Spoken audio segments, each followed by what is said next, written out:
મિત્રો, અમૃતનો ઓડકાર 1987ની 31મી ડિસેમ્બરે વડોદરાની મેડિકલ કોલેજને રામ રામ કર્યા.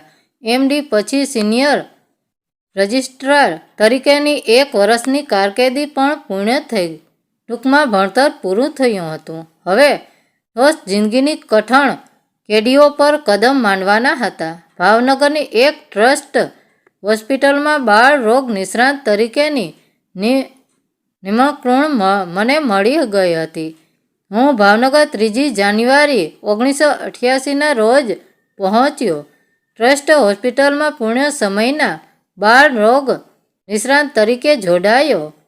પગાર અંગે મુખ્ય ટ્રસ્ટી સાથે 2-4 દિવસ પછી વાતચીત કરવાનું નક્કી થયું હતું. 7 દિવસ પછી મુખ્ય ટ્રસ્ટી સાથે મીટિંગ થઈ. મને ₹2500 અને એનરોલ ફીસમાંથી અમુક ટકા ઇન્સેન્ટિવ આપવાનું નક્કી કરાયું. મારો આગ્રહ મને ₹5000 વત્તા ઇન્સેન્ટિવ મળે તેવો હતો. મેં ટ્રસ્ટી શ્રીને મારો પગાર વધારવા માટે આગ્રહ કરી જોયો, પણ ટ્રસ્ટનો જ લાભ વિચારતા ટ્રસ્ટી શ્રી ટ્રસ્ટને જેનાથી લાભ થઈ શકે તેવા ડોક્ટર્સને વધારે પૈસા આપવા તૈયાર ન લાગ્યા. અને એ વખતે મારા હાથમાં ક્લાસ 1 ઓફિસરની બીજી 3-4 નોકરીના નિમંત્રણ પત્રો હતા. એટલે મને પણ આ નોકરી છોડવી પડે તો જરાય ચિંતા નહોતી. એ જ સમયગાળામાં મને મહુવાની એક હોસ્પિટલમાં નોકરીનો પત્ર પણ મળ્યો હતો. એટલે હું છેલ્લા કેટલાક દિવસથી મહુવા જવાનો વિચાર કરતો હતો. મન વારંવાર આ હોસ્પિટલની નોકરી છોડી વધારે પૈસા મેળવવા માટે મહુવા જતા રહેવાની યોજના કરતું હતું. પણ નોકરી બદલવાની જફાઓનો વિચાર આવતા જ પાછું પડતું હતું. અને નોકરી બદલવી એટલે બધા લબાચા ફેરવવા, ઘરની ઘણી સામગ્રી નવેસરથી વસાવવી, નવા વાતાવરણમાં ગોઠવવાનું, નવા પડોશીઓ સાથે સંબંધો બાંધવા, નવા સંબંધો વિકસાવવા, નવેસરથી તમામ કામનું પ્રમાણપત્ર આપવાનું વગેરે વગેરે. અમુક માથાકૂટો ઊભી થઈ જાય. આ બધી ઉપાધિઓ મને અકળાવતી હતી, પરંતુ સામે ડબલ પગાર પણ દેખાતો હતો. આટલું ભણ્યા પછી વધારે પૈસા મળતા હોય તો એ શા માટે છોડવા જોઈએ? આ બધા વિચારોના ઝાડમાં ગૂંચવાતો હું લોઢાવાળા હોસ્પિટલના અગાશીની રેલિંગ પકડીને ઊભો હતો. સાંજના 5 વાગી ગયા હતા. અરે વીજળીવાળા સાહેબ, ચાલો બહાર આંટો મારતા આવીએ. હોસ્પિટલમાં મારી બાજુના ક્વાર્ટરમાં રહેતા ડૉક્ટર મહાવીરસિંહ જાડેજાના અવાજે મને ચમકાવી દીધો. કહું છું, કંઈ કામ તો બાકી નથી ને? જો કોઈ દર્દી વેઇટિંગમાં ન હોય તો ચાલો ગામમાં આંટો મારતા આવીએ. અને શું ઊંડા વિચારમાં ખોવાયા છો? કંઈ સિરિયસ મેટર તો નથી ને? કાન નાક ગળાના નિષ્ણાત સર્જન ડૉક્ટર મહાવીરસિંહ દિલના પણ એક ઉમદા વ્યક્તિ છે. મળતા વડા પણ ખૂબ જ એમની સાથે વાત કરતા હોઈએ તો એવું જ લાગે કે જાણે દાયકાઓની આપણી કોઈ અતિ પરિચિત વ્યક્તિને મળી રહ્યા છીએ. એમણે અમદાવાદથી MS કર્યું હતું અને મેં વડોદરાથી MD. બાકી અમારી બેચ એક જ. આ હોસ્પિટલમાં પણ લગભગ એક સાથે જ અમે જોડાયા હતા. અમને હોસ્પિટલમાં ઉપરના માળે રૂમ્સ ફાળવવામાં આવી હતી. ડૉક્ટર જાડેજા સાહેબના અવાજથી હું તંદ્રામાંથી બહાર આવી ગયો. ના ના, કાંઈ કામ બાકી નથી. આ તો વધારે પગારની નોકરી કરવા મહુવા જતા રહેવું કે પછી અહીંયા રહીને આ જ શહેરમાં કામ કરવું, એ બે વિચારોની વચ્ચે અટવાતો હતો. ચાલો, હું પણ કંટાળ્યો છું, ક્યાં જવું છે? મેં બહાર નીકળવાની તૈયારી બતાવતા કહ્યું. રૂપમ ટોકીઝ જે હાલ નથી સુધી જતા આવ્યા. મારે થોડી ખરીદી પણ કરવી છે, બાકી તો નવું શહેર છે તો જોવાઈ પણ જશે. ચાલો, અત્યારે હું તો ત્યારે જ ઊભો છું. મારે મારા બૂટને પોલિશ કરવા છે. મેં એમની સાથે દાદરો ઉતરવાનું શરૂ કર્યું.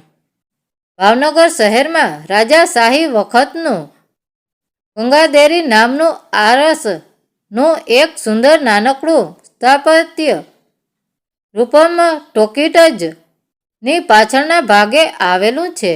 અત્યારે તો રૂપમ ટોકીઝની જગ્યાએ એક મોટું બહુમાળી મકાન બની રહ્યું છે. આ ગંગાદેરી સ્થાપત્યની આજુબાજુનો વિસ્તાર ગંગાજળિયા મહાદેવના નામ પરથી ગંગાજળિયા તળાવ તરીકે ઓળખાય છે. તળાવની બરાબર વચ્ચેથી મુખ્ય રસ્તો પસાર થાય છે. એ રસ્તાની બંને તરફ સરસ મજાની લાદી જડિત ફૂટપાથ છે. આ ફૂટપાથ પર મેં એક મોચી દાદાને બેઠેલા જોયા. હું બૂટ પોલિશ કરાવવા માટે જ નીકળ્યો હતો. આ દાદાને જોતા જ હું તેમના તરફ વળ્યો. ડૉક્ટર જાડેજા સાહેબ એમની થોડી ખરીદી પતાવવા મુખ્ય માર્ગ તરફ ગયા. મોચી દાદાની પાસે પહોંચીને હું 2 મિનિટ એમની તરફ જોઈને ઊભો રહ્યો. એમને જોતા જ એમના રસ પડે તેવું અદ્ભુત વ્યક્તિત્વ લાગે. ખખડધજ શરીર ક્યારે ઓળ્યા હશે એનો અંદાજ ન લગાવી શકાય એવા એકબીજા સાથે ચોંટી ગયેલા સફેદ વાળ, સેકન્ડો કરચલીઓથી લીપાયેલો ચહેરો, ફૂટપાથની પાળીનો ટેકો લઈને બેઠેલું 7 દાયકા જૂનું એ શરીર વીતેલા સમયને વોકલી દ્વાર વારંવાર ધુમાડો બનાવીને બહાર ફેંકી રહ્યું હતું. દાદા, બૂટને પોલિશ કરવાનું શું લેશો? મેં પૂછ્યું. એમણે મારી સામે જોયું. વોકલીનો એક ઊંડો કસ લઈને આંખો ઝીણી કરી મોઢેથી ખેંચેલા ઊંડા શ્વાસની સાથે જાણે કે મને પણ આંખો દ્વાર અંદર ઉતારી દીધો. પછી કહ્યું, 8 આના. આમ તો રૂપિયો લઉં છું, પણ આજે 8 આના નવા લાગો છો આ શહેરમાં? હા દાદા, આ શહેરમાં નવો જ છું. એમની માણસ પારખી જવાની શક્તિને મનોમન દાદા દેતા મેં જવાબ વાળ્યો. પણ જો રોજનો ભાવ 1 રૂપિયો હોય તો આ અચાનક 8 આનાનો મતલબ શું? અહીંના ન હોય એ બધા પાસેથી ઓછા લો છો? અરે ના સાહેબ, એવું કાંઈ નથી. મોટા ભાગનું કામ કમાવાનું તો બહારના લોકો પાસેથી જ હોય છે. પણ આ તો આજે મોજમાં છું ને, એટલે ઓતારી મોજમાં હોય એટલે ભાવ ઘટાડો. એવી તો કેવી મોજ હશે આ દાદાની? અરે, કરોડપતિ વેપારીઓ પણ ભાવ પહેલા ડબલ કરીને પછી ખોટો ભાવ ઘટાડો કરવાનું નાટક કરતા હોય છે, જ્યારે અહીંયા તો તળિયાના ભાવમાં પણ અડધ ઘટાડો કરવાની વાત હતી. મને આ દાદામાં ખૂબ જ રસ પડ્યો. વધારે તો એમની મોજ અંગે જાણવાની તાલાવેલી જાગી. પણ દાદા, એવી તો કેવી મોજમાં છો કે આ અડધ ભાવ ઘટાડો કરી નાખ્યો છે? મેં બૂટ કાઢી એમને આપ્યા અને બાજુની પાળી પર બેસતા પૂછ્યું. અરે બાપા, એની તો વાત ન કરો. એમની આંખોમાં મોજ અને સુખની વાદળીઓ જાણે દોડાદોડી કરી રહી હતી. જાણે કોઈ અદ્ભુત સ્થાનમાં હોય તેમ એણે આગળ કહ્યું.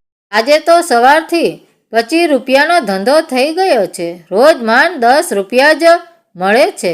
આજ તો બસ મારા નાથે રેલમ છેલમ કરી દીધી છે. આ તો તમે આવ્યા, નકર હું તો ઘરે જવા ઊભો જ થતો હતો. લ્યો કરો વાત. 25 રૂપિયા એટલે રેલમ છેલમ કહેવાય? કયા હજારો રૂપિયા મળતા હોવા છતાં ઓછા પડતા હોવાનો અહેસાસ કરતો હું અને કયા 25 રૂપિયાને રેલમ સેલમ ગણાતા મોચી દાદા.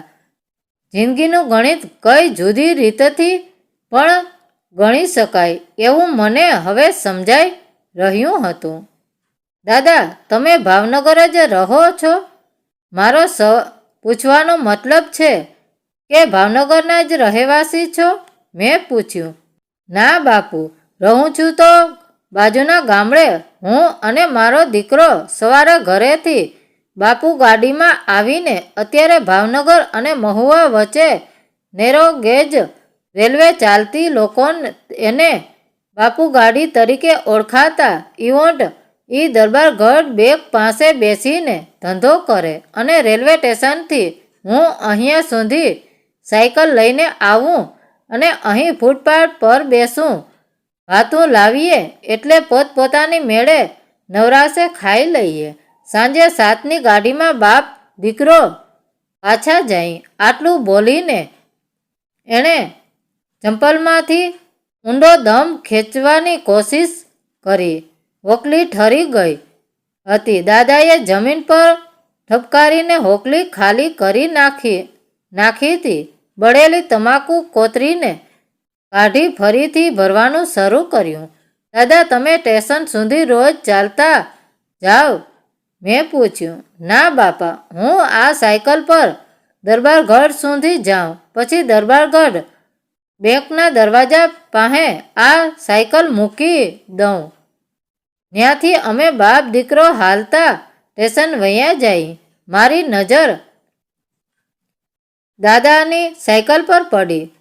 ભરચક ચોકમાં તાળું માર્યા વગર મહિનાઓ રાખી મૂકીએ તો પણ કોઈ ન લઈ જાય તેવી સાવ ખખડધજ દાદાના પર્યાય જેવી બંને પેડાના પંખા તેમજ ચેનકવર ગાયબ હતા. બ્રેક એક પણ નહોતી. સીટની જગ્યાએ સીટના આકારનું લાકડાનું પાટિયું લગાડેલું અને કાટ તો એના અંગે અંગોનો જાણે શણગાર હતો. તમારો દીકરો કેટલા રૂપિયા કમાય? અટકી પડેલા વાતનો દોર મેં ફરીથી સાંધ્યો. રોજ મારો દીકરોએ 10 રૂપિયા કમાય. 10 હું કમાઉં એટલું કહી એમણે હોકલી ફરીથી પેટાવી. એક ઊંડો દમ ખેંચીને એણે મારી સામે ઝીણી આંખે જોઈને પૂછ્યું. તમે તો આ શહેરમાં નવા છો. તમે શું કરો છો? નોકરી બદલવાનો વિચાર. એવા શબ્દો મારા હોઠ સુધી આવી ગયા છતાં કહ્યું કે બાળકોનો ડૉક્ટર છું હું. એવો અવાજ મોઢેથી કાઢીને એમણે મારી સામે જોયું. મારી વાત કહ્યા વિના જ જાણી ગયા હોય તેમ ધીમે ધીમે ધુમાડો છોડીને એમણે મારા બૂટને પોલિશ કરવાનું શરૂ રાખ્યું. પણ મારે તેમની સાથે વાતચીત શરૂ જ રાખવી હતી એટલે મેં જ પૂછ્યું. તો દાદા, તમે 10 કમાવ, તમારો દીકરો 10 રૂપિયા કમાય. આ જમાનામાં 20 રૂપિયામાં પૂરું થાય ખરું? અરે વધી પડે. બૂટ પર બ્રશ ફેરવતા એમણે કહ્યું. મને ખરેખર નવાઈ લાગી હતી. મારાથી પૂછાઈ ગયું. શું વાત કરો છો દાદા?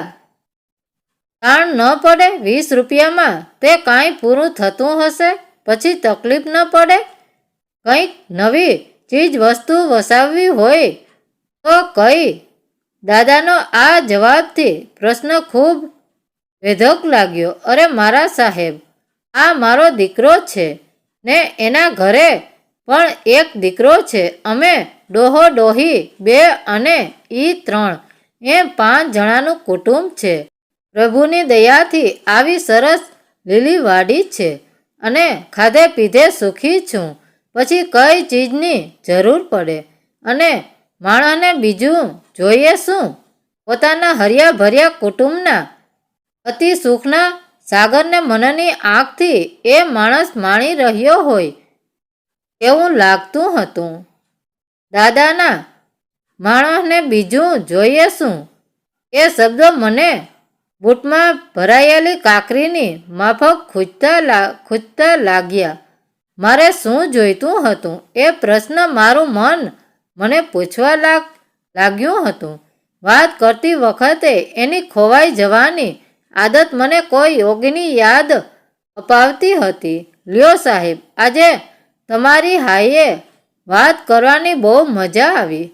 મેં નહોતું કીધું કે આજ તો મોજ પડી ગઈ છે. સાચે જ મારા નાથે આજે મોજ કરાવી દીધી. બૂટ અરીસાની માફક ચકચકિત કરી દીધા. પછી એણે મારા હાથમાં મૂક્યા. દાદા, અત્યારે જઈને પછી શું કરશો? મારાથી પૂછાઈ ગયું. એને અટાણે ઘરે જઈને બાપ દીકરો ચા પાણી પીશું. એની બાઈએ ચા ત્યારે જ રાખી હશે. પછી હું ખાટલે બેઠો બેઠો વોકલી પીશ અને મારા દીકરાના દીકરાને રમાડીશ. અમે એક ગાય રાખી છે. મારી ઘરવાળી એને દોઈ રહેશે. ન્યા મારો દીકરો સાટું ચારો લઈ આવશે. દીકરાની વહુ રોટલા ઘડી નાખશે. પછી બધા વાળું પાણી કરીને ઘડીક બેહીશું, વાતું કરીશું અને એ મજાના સૂઈ જાઉં. હું તો ભગવાનને રોજ 2 હાથ જોડીને કહું છું કે બહુ સુખ આપ્યું મારા નાથ. હવે મારે કાંઈ નથી જોતું. બસ આવી લીલી વાડી સાથે જ લઈ લેજે. પ્રભુ અમીનો ઓડકાર ખાઈ રહ્યો હોય તેમ આકાશ સામે જોઈ એણે છેલ્લું વાક્ય કહ્યું. પછી ઊભા થતાં કહ્યું કે લ્યો હાલો, મારો દીકરો વાટ જોતો હશે. આટલું કહી એમણે પોતાનો સામાન ભરવા માંડ્યો. હું આવક થઈ ગયો હતો.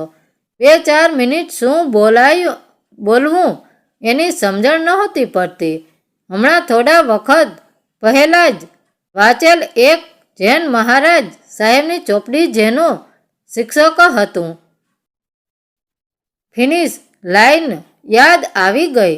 એમાં અમીરોને એમણે ખૂબ સુંદર સલાહ આપેલી કે ધંધામાં પૈસા પ્રાપ્તિમાં કે ઈચ્છાઓમાં એક ફિનિશ લાઈન અંતિમ રેખા જરૂરથી રાખવી, નહીં તો જિંદગી પૂરી થઈ જશે પણ એ માટેની દોડ પૂરી નહીં થાય. આવી ઊંચી વાત સમજવા માટે પણ ખૂબ તૈયારી કરવી પડતી હોય છે.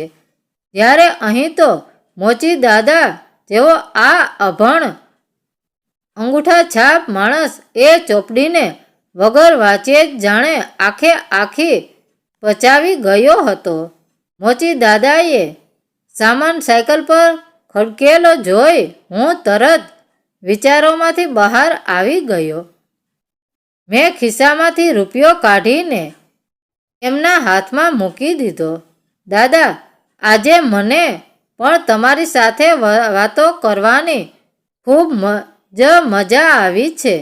તમે એક કામ કરો, આખો રૂપિયો રાખી જ લો. ફટ દઈને 8 આના કાઢી મારા હાથમાં મૂકતા એણે કહ્યું, ના મારા સાહેબ, ના, વધારે લઉં તો અણહકનું કહેવાય. 8 આના કીધા એટલે 8 આના જ લેવાના. હવે રૂપિયો લઈ લઉં તો મારો રામ દુભાઈ. મને રામ રામ કરી સાયકલ દોરીને એમણે ચાલવા માંડ્યું.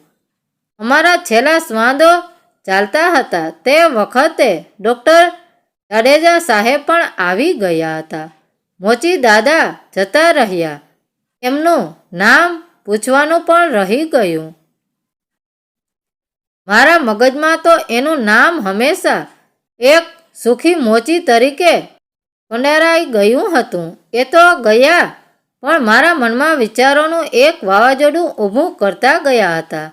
રોજના માત્ર 20 રૂપિયા કમાતો એ માણસ આખો દિવસ કાળા તડકામાં બેસીને કામ કરતો. એ માણસ એમ કહેતો હતો કે બસ ભગવાન ખૂબ સુખ આપ્યું, તે હવે બીજું કાંઈ નથી જોતું. મારા નાથ, આનાથી વધારે એક માણસને જોઈએ પણ શું, અને એની સામે એક હું હતો જે ઉનાળાનો તડકો જરાય ન શ્રંપે એવી ઠંડી ચેમ્બરમાં બેસીને હજારો રૂપિયા કમાવા છતાં થોડાક વધારે રૂપિયાની લાલચમાં ભાવનગર શહેર છોડીને મહુવા જવાની ભાજગઢમાં પડ્યો હતો. મારું મન મને પૂછતું હતું કે કદાચ થોડાક વધારે હજારો એ પછી લાખો પણ મળશે. કોઈ આવી આ મોચી દાદા જેવી ખુમારીથી હું કહી શકીશ ખરો કે બસ ભગવાન, બહુ આપ્યું તે હવે નહીં ખમાય. મારા નાથ, મને એ અંગે મારા માટે પૂરી શંકા હતી. મારે તો હજુ બંગલો બનાવવો હતો, મોટર લેવી હતી, દુનિયા જોવી હતી, ટીવી, ફ્રીજ, વોશિંગ મશીન વગેરે સુવિધાઓના માલિક બનવું હતું. અરે એમ જ કહો ને, દુનિયાએ જેને સુખ સાહેબી નામ આપ્યું છે તેવી દરેક વસ્તુઓ જોઈતી હતી. પણ આજે મારી જ અંદરથી ઊંડેથી કોઈ સવાલ કરતું હતું કે ધારો કે કાલે આ બધું જ મળી જાય તો પણ તું આવો આ દાદા જેવો સુખનો અને અમૃતનો ઓડકાર ખાઈ શકીશ ખરો? હું અને ડૉક્ટર જાડેજા સાહેબ ચૂપચાપ સાંજની ભીડને વિંધતા અમારી હોસ્પિટલમાં તરફ પાછા જઈ રહ્યા હતા. મારું મન રેગિંગ કરતા કોલેજના છોકરાઓની માફક વારંવાર મને સવાલ કરતું હતું કે બોલ, આવો અમૃતનો ઓડકાર તું ખાઈ શકીશ ખરો? અને વારંવાર અંદરથી કોઈ જવાબ આપતું હતું કે નહીં, કદાચ ક્યારેય નહીં. મિત્રો, વાર્તા કેવી લાગી? સારી લાગી હોય તો કોમેન્ટ કરીને જરૂર જણાવજો. ધન્યવાદ મિત્રો.